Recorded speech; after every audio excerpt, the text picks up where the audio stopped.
Hello there, my name is Hannah and you are watching Gamers Waypoint. So we are back. I hope that you forgive my absence. I do apologise. You might notice I'm in a different space. Not just mentally, haha. Do bear with me whilst I figure out the logistics of this room. I might stick here, I might move the camera about, although admittedly there aren't many spots to move the camera about. It's not as filming friendly as my room back home, but I have moved to a completely different city to try do a master's, because what else are you going to do in this economy? So that's what I've done. And that's why I've been kind of absent, so I do apologise for that, but there are video ideas. I did not lie about that, and I will be releasing some more videos very soon. But today we are going to be talking about a Quantic Dream game. You'll have probably gathered this by the title by now, because let's be honest, you read that before you do anything else. And the game that we're going to be talking about is Beyond Two Souls, which is a few years old now. It's not the newest of games, obviously, but then again, when do I talk about brand new games on this channel? I like to delve back into a little bit of gaming history. We've not gone super retro as of yet, but there's still time. But admittedly, I just do find it extremely interesting to go back through my personal gaming archives, maybe discuss games that I haven't played in a while that I've kind of revisited, etc, etc. Plus it's cheaper to do that than buy brand new games, so it all helps in the end. But what am I talking about with Beyond Two Souls today? And that is the question, isn't it? Because I don't know, my experience with this game is very iffy. I don't know how to proceed with that. Let's premise it with this. First of all, I do actually think that Ellen Page's performance in this game is really good, as is Willem Dafoe's. I mean, Willem Dafoe is just being general Willem Dafoe, but the fact that they got these guys in for the game is really cool, and they do portray their roles really well, to be honest. And I think that sometimes, even though video games are an art form and actors do get to express themselves in much the same way as they would be able to do in any filmic capacity, even though some might disagree with that, I am a firm, staunch stance on the fact that video games are just as good as films. But I do think it depends on the game, not to slate games such as like Call of Duty or anything who have delved into having famous actors cameo or play parts, but due to kind of the natures of those games, I think that sometimes it can get a little bit boxed in, a little bit housed in, whereas with this game I think that Ellen was able to take quite a bit of free rein with it, and just be able to put her own spin on the character. So just as a first off, I am not completely dissing this game. I never want to completely diss any game. We've gone through that before, but I do think that her acting skills and yeah, her part in this game are really good. Also, the fact that Quantic Dream games are inherently very quite clever. They kind of revolutionised the motion controls and the feeling of playing a film rather than just playing a game. The likes of Heavy Rain that was released back in, was it 2010?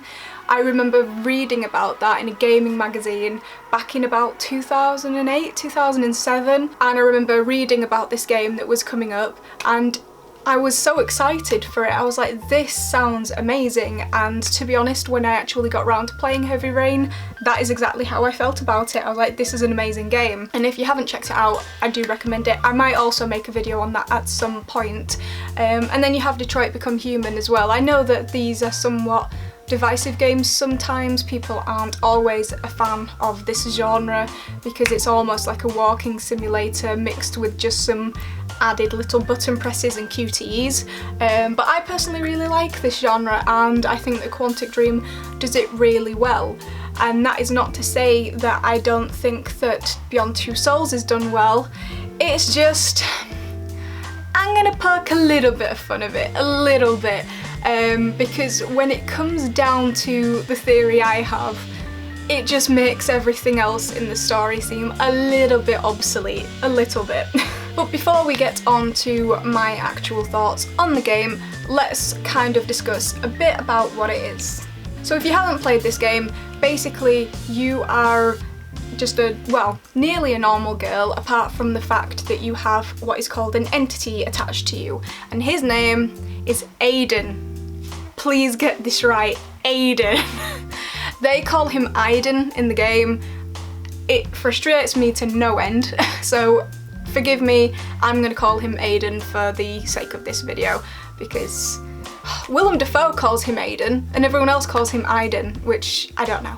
The spelling I feel would be different. But anyway, you have Aiden attached to you, and he's there for your, well, he's been there since you were born. He's there for a big chunk of your life. He can be a little bit chaotic. He can be a little bit mischievous and just runs around and does whatever he wants. I say run, he just floats around, but he can knock stuff over, he can push people over, he can knock things into people's faces, etc. But the deal is that obviously this is all paranormal activity, and so as such the protagonist, Jodie, played by Ellen Page of course, is basically put under watch by kind of a specific scientific lab dealing with the paranormal. It's also funded like by the CIA, so it's very kind of covert, and it's the kind of stuff that in a way Stranger Things reflect, which I'll come back to in a little bit. But yes, she's there for most of her childhood and her teenage years, and then she's recruited by the CIA to point, because obviously technically she can be like weaponized, and that is part of what happens. Then she escapes the CIA, and then she basically hides for a bit and then gets dragged back into the CIA. I'm trying not to go into too much detail, because if you haven't played it, I do recommend that you go play it. It's pretty cheap at this point. You can get it on PS4, you don't have to go back and get it on PS3 if you don't have one of those. But yeah, I'm going to try, well no, I was about to say that I'm going to try and make this as spoiler free as possible, which I will, but inherently there will be some spoilers because I can't get the premise of this video out without kind of mentioning a few main things. So, in terms of gameplay, it is much as you would expect from a Quantic Dream game if you've played either Heavy Rain or Detroit Become Human. Standard walking controls really, with some QTE events, the differences being that they also have the dynamic controls, whereby, you know, if your character goes to open a cupboard door, you will gesticulate on the stick the motion to open the door essentially, so you have a bit more control over what your character does, which in a lot of ways is really freeing, but in some ways it's a little bit annoying.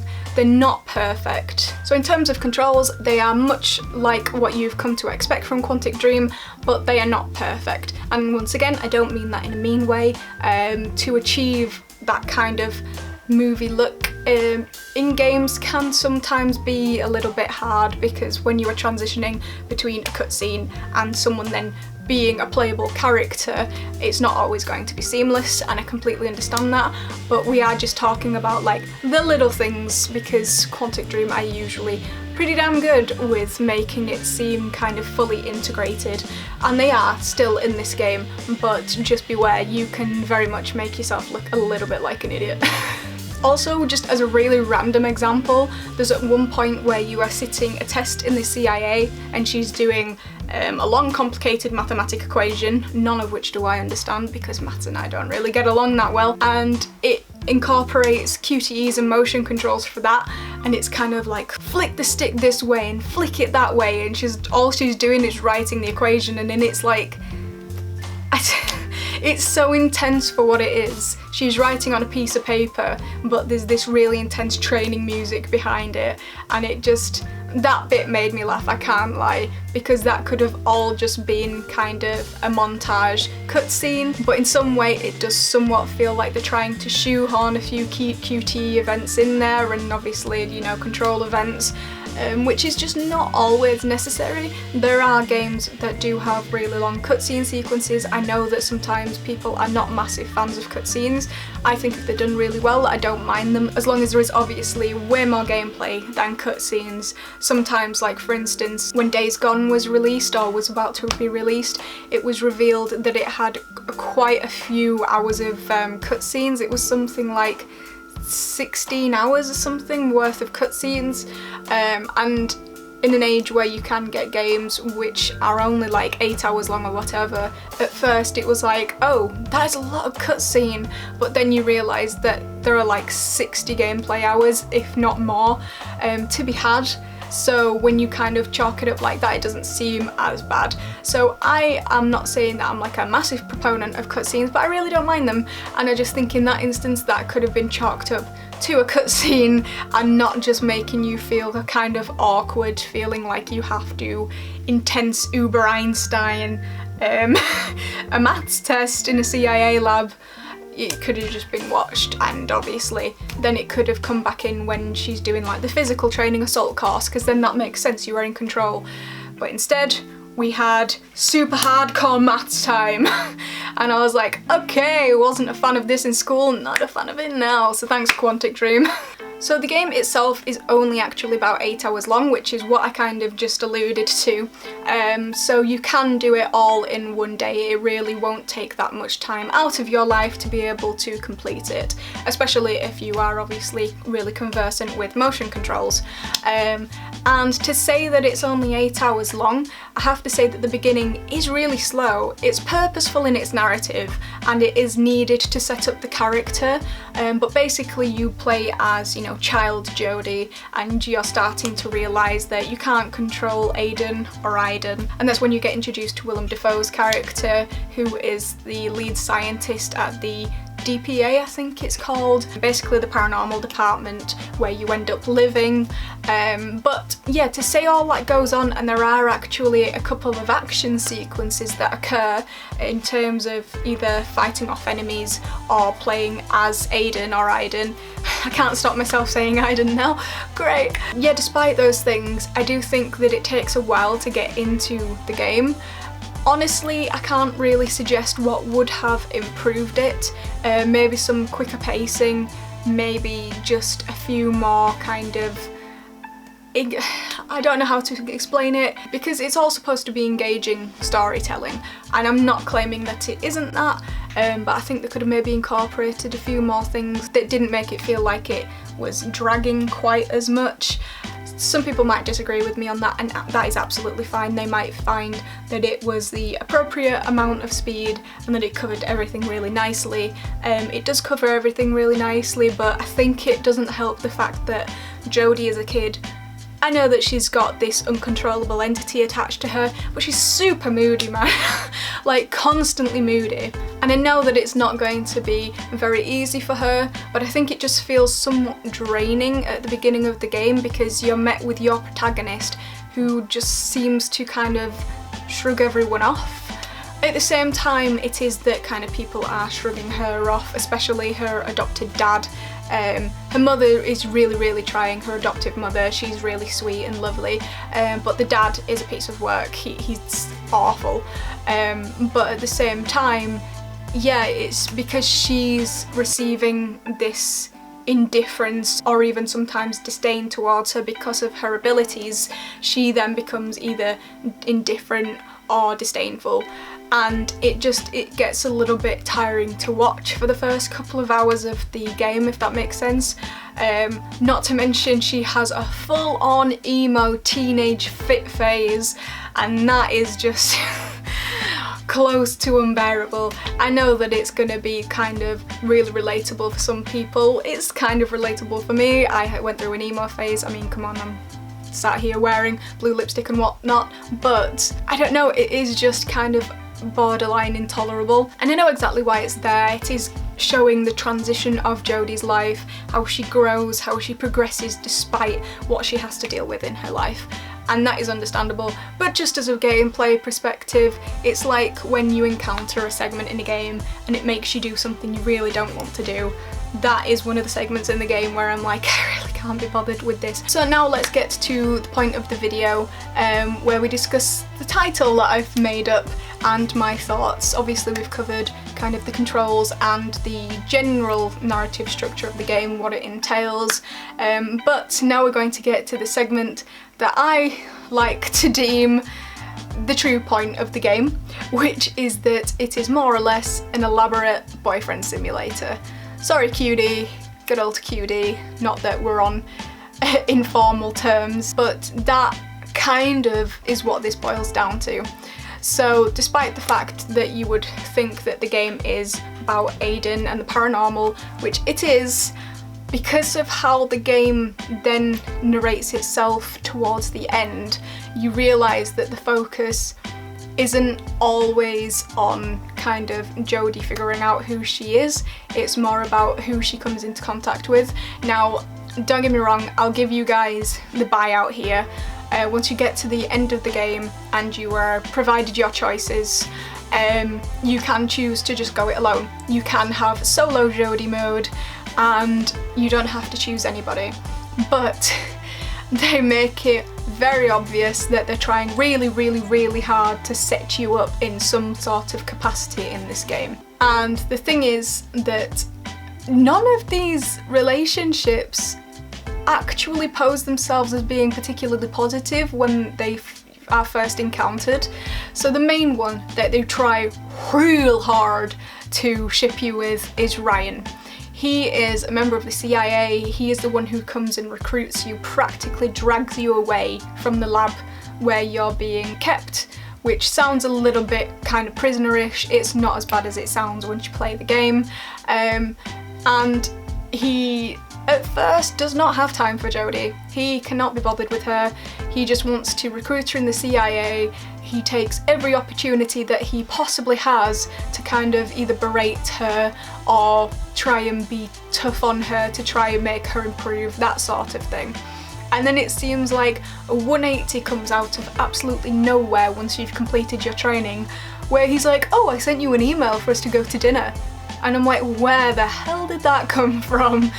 Like, it felt like 2 seconds ago you couldn't stand me and now you want to take me to dinner. And Aiden the entity does not like this. He smashes your laptop days before when he first sees the email, and so Ryan rings you up, and then there's the possibility for him to come over to your house and you can choose to do what you want there. You have full reign of your choices to abuse and use Ryan how you wish, let's say, and you can either reject him, you can accept him, you can more than accept him, but the point is that at this point it's trying real hard to get you to be with Ryan, and then you start a mission together, you kind of fall out. After that you are then met with some homeless folk. They have a little community together and they help each other out, and there is a girl called Tuesday. She's pregnant when you first meet her and she has the baby whilst you know her, but you really don't know her for that long. She does seem to take to you quite quickly, which is very lovely and sweet, especially in the situation that they are in. But yeah, there's nothing like romantic there. It's just kind of the caring aspect you feel for the child, who is called Zoe. So you meet them and then you get bonked on the head real bad and end up in hospital, and bless them, they all come to see you and they give you flowers and they update you, but you're in there for like months. I think you're in there for like 8 months or something, out cold, in a coma, and then you wake up, but as coincidence would have it, lovely plot point, as you've just woken up and you're exiting your hospital room, probably to go ask someone what happened, why am I here, you see some CIA agents, and because at this point you've technically been disavowed, they're coming for you, and so you just jump out the window as you do and escape, and obviously just go roaming around. And then you find Jay on the farm, who once again, he is not the nicest to you when you first turn up. His brother, Corey, super sweet, super lovely kid, whereas Jay is just not having it. And it's not until you manage to talk to a horse that he manages to become impressed with you. But similarly still, you do not know him for a particularly long amount of time. It's about a week, possibly. You go and help on this farm and you help protect them from a spirit, which is obviously you're well equipped for because you know about entities to some extent. But yeah, it's actually a really cool scene. It's probably one of my favourite parts of the game, but in terms of relationship choices, it's not like love at first sight, and I know it doesn't always have to be, but at the same time, Jay's just a little bit of a when you first meet him and it just makes the game ending seem a little bit weird somehow. One thing that definitely makes me laugh about this level as well is the fact that they're dad, Paul, who runs the ranch. He's like, oh yeah, you can help out with the ranch, and he's like, oh, go into Corey's room and get some ranch clothes, and Jodie emerges in what seems to be ranch farm chic.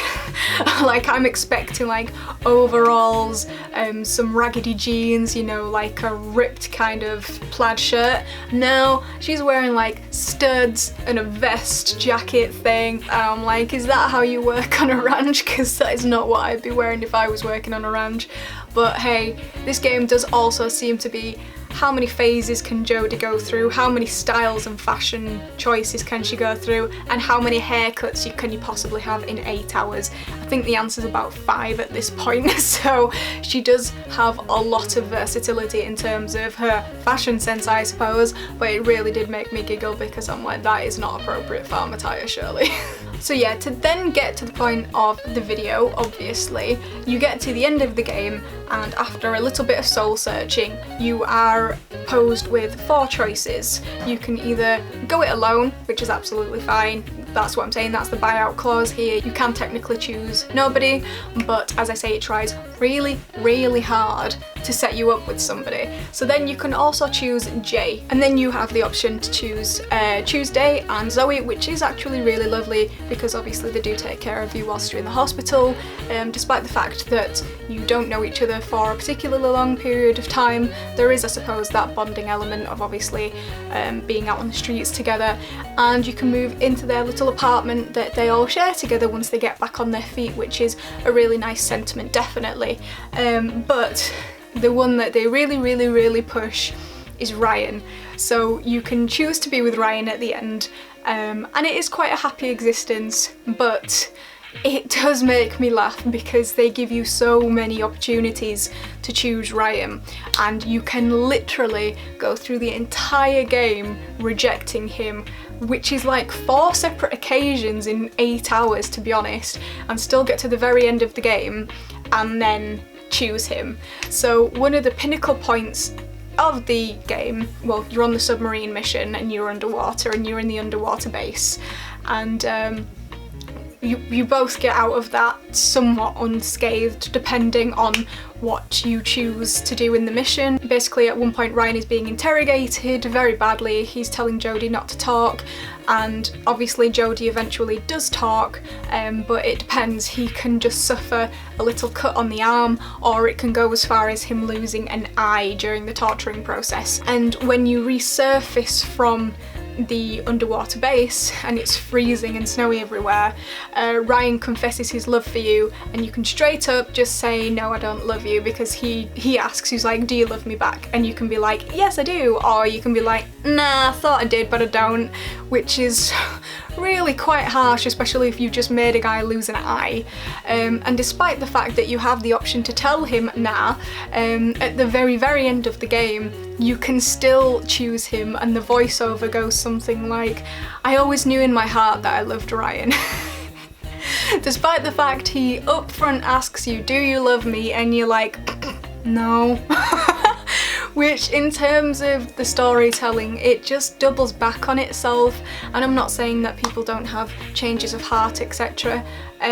But in the context of the game, I have to say that is quite poor writing. The fact that they want to push you and Ryan together so badly that they will even let you get to the very end of the game after always having told him no, just for you to be able to turn around and go, yeah, sure, that's fine, let's be together. And even if you tell him no at the very end of the game and choose Jay or Tuesday and Zoe, or even to go it alone, he still tells you that he'll wait as long as it takes, which is kind of a bless him moment, but at the same time, like I said, he's a little bit of a d-bag when you first meet him. Not that he doesn't do a little bit of a 180, which is nice, character development and whatever else, but yeah, he is just super persistent and really relentless. And yeah, he will just keep on trying, essentially. Even if you go back to the farm with Jay, he's just still apparently there waiting for you for when you change your mind, get bored of the farm life and want to go with the ex-CIA guy who you possibly let get tortured into losing one of his eyes, which, oh, even just saying it, I'm just like, how did they come up with this stuff? and it's really pushing for those two to be together. And I know that even in films and stuff there will be one character who they really want you to root for, but that's the thing, they don't really create characters in the beginning that you want to root for. Like I said, Jay's kind of a piece of work when you meet him, Ryan's a piece of work when you meet him, Tuesday you don't really know that much about. You know that she had to escape an abusive home life, which is unfortunate, but you don't get to know that much more about her. You just kind of deliver her baby and then get put into a coma. So this is what I mean, like how the beginning of the game is quite slow, and yet when it comes to making the important decisions at the end, you have to kind of base them off of these much smaller encounters, apart from Ryan obviously, who was the main staple throughout the game, to say that it has all that setup for what could be very little payoff at the end. I know that Quantic Dream games want to give you like an array of options so that you've got a lot of replayability, but it does also kind of bottleneck itself at one point. Instead of just letting it go through naturally and flow with the normal narrative structure that kind of lends to their games, whereas obviously in Heavy Rain you just have to play it through and choose everything right to be able to get the correct ending, as is the case with Detroit Become Human. In Beyond Two Souls, it faces you with an option. It faces you with the choice to stay on Earth with everybody else and try and figure out what your life wants to be, or it allows you to just transcend over and go to the spectral plane and join Aiden and those that have passed, which is really lovely because you do kind of meet some characters that can welcome you onto the other side. Depending on what you choose, one of these can even be your birth mother, Nora, which that's the part that kind of makes me wonder if the Dufferman brothers is it. I wonder if they may have played this game. Not that it's not already a trope in terms of cinema, but a very similar story to Stranger Things in that regard, like a gifted baby being taken away from their mother during kind of, you know, top secret clinical trials, and then the mother being sedated so that she can't go pursue the child. That is the exact same thing that happens with 11, so I do wonder if they've played that game and then taken a little bit of inspiration from it, because I obviously didn't think about it at the time when I first played it because we were still about 3 years or so away from receiving Stranger Things, so that's the first time I'd kind of seen that, but upon revisiting it I kind of made that link and I was like, oh, that's actually pretty cool, because now it kind of gives itself a little bit more meaning, even though Quantic Dream want it to have its own meaning because that's in the game, you know, as is, with whether there was going to be a Stranger Things or not. As a Stranger Things fan, it does actually make it a little bit more enjoyable in the game. But basically you track down your birth mother, Nora, and you can either choose to leave her there, which she's basically just in a state of stasis, she's in like a constant coma, or you can free her from that, as I'm going to phrase it. And if you do that, then she'll be there waiting for you on the other side in the afterlife. But because it gives you this very dual option of stay here or go there, it then defines everything else, because obviously you can choose to end the game early with that regard. If you choose to cross over, then how you've treated characters in the past will be shown in kind of you making your presence known to them as Aiden makes his presence known to you, but it obviously doesn't allow you to choose anyone in particular, which you could associate with being the go it alone option as well, except just an earlier ending. But because it does this, it definitely narrows it down to much narrower lanes, which is a little bit different for a Quantic Dream game, and to some people might seem a little bit reductive, possibly, make everything seem a little bit either obsolete or redundant by the end of the game. But if you invest into any of these kind of character arcs, either Jodie and Jay or Jodie and Ryan, or even the guys who were on the street and going to live with Tuesday and Zoe, then it makes it quite a rewarding ending, apart from the fact that it reveals that the apocalypse is still upon us and that it's gonna happen no matter what even happened at the end of the game. And another kind of saving grace in that regard is that you find out Zoe has similar traits to Jodie. So if you choose that option, you technically have a little sidekick, apprentice, Padawan, whatever you want to call her, to help you, but if you don't, then you seem to be going that alone at some point. So I'm not saying it's inherently really flawed or anything like that. I think that it just gets a little bit ropey towards the end of the game. Which, as I say, Quantic Dream are usually really good with not doing that, so it was a little bit of a surprise, I think. And in terms of the games that they've released, it's definitely not on the top of my list personally, because like I said, it just gets a little bit convoluted and then gets too simple, instead of kind of either following one path to its very end. It lets you kind of jump between a little bit too much, if that makes sense. Whereas, like I said, in Heavy Rain and Detroit Become Human, you can't necessarily see where you're going, and that's the point of it. Thankfully for Heavy Rain, I got the good ending the very first time I played it. Whereas in Detroit Become Human, I cannot lie, I messed it up really badly, which was a massive surprise because it was going so well until the very end, and that is the kind of shock surprise about Detroit Become Human, is that it can all just blow up in your face in like the last 10 minutes, and that's exactly what it did to me, and I was just kind of sat there with my controller like, the hell just happened? So I need to replay that and get the good ending, because I was doing so well and just the smallest of choices, oof, blew everything out of the water, and I was like, everyone's dead. And I did not see it coming, which to me, that is much better writing, a much better example of the writing practices that QD are capable of. And like I said, they just weren't particularly implemented in the same way in Beyond Two Souls. So there you have it, that's kind of my take on that game. I hope that you have enjoyed the video. As always, do write in the comments below about how you feel about this. Like I said, those are just my general opinions. To me, it does just boil down to being a super elaborate and extensive boyfriend simulator. Not to say that it's not an enjoyable game, it can be a very enjoyable game, but it's just possibly not the best example of Quantic Dream's work. And like I said, it does make me feel a bit bad because I do like Ellen Page as an actor. I think that she's really cool, and obviously Willem Dafoe as well. It was nice to see him not just in a purely villainous role, because I think sometimes we can associate him with just being the Green Goblin. In this game, it's not the case, which is really awesome. But yes, so please let me know what you thought about this in the comments below. Chat with each other. Don't forget to subscribe if you haven't already, like, share, that whole shebang, and also don't forget about the website. I know that we've not uploaded in a little while, but we are getting back to it. Obviously the entire world is still chaotic at the moment and everybody's got their own personal stuff to be dealing with, but a really cool thing that just happened is one of our writers, Alex, had an interview, and that has now just been posted as of me filming this, and so please check that out. It's on our social media pages, on Twitter, etc. All for which you'll find the links below in the description box. But yeah, give that a watch, or you can either read the excerpt if you prefer to read. And yeah, it is a really great interview, so I really recommend that you check that out. But until next time, I hope that you have a great day. I hope you enjoyed this video.